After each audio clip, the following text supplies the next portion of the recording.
أبدى سكان قرية ميرا التابعة لبلدية ميزار قلقهم واستياءهم إزاء الحالة الكارثية التي تشهدها الطرقات داخل القرية، وكذا عدم ربط العديد من المنازل بقنوات الصرف الصحي.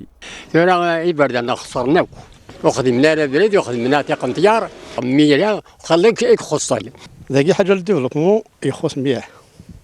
أبدا سوايم يا باسكو ساعدين الغاز ساعديك ومن بعد الغاز مي هذا الغاز واش لاسينيسمون كل اسمو تخدم نفس فيلاج يسال لاسينيسمون ما وصولش.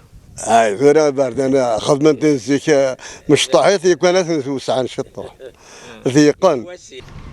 كما أصبح سكان قرية ميرا مرغمين على التنقل لعدة كيلومترات لجذب قطرة من المياه الصالحة للشرب بسبب تلوث مياه الآبار وانعدامها في الحنفيات. أنا مساعدين على أمان تساعدين عندكم غسل تابوت هذا اللي 5 دقائق 20 دقائق نص ساعة أسكن هذا ويش أمان. لكن كذا ساعة البيرد قلت صار بليس يجري وريش لي زوتوريتي سورتو لوكال لا كومين أي يدنا سورتو لاسينيسمون ياك هاد خدمة لاسينيسمون ياك. هذا وقد ناشد سكان قرية ميرا التي تعاني تهميش السلطات المحلية إلى التدخل العاجل والاستجابة لمطالبهم الشرعية.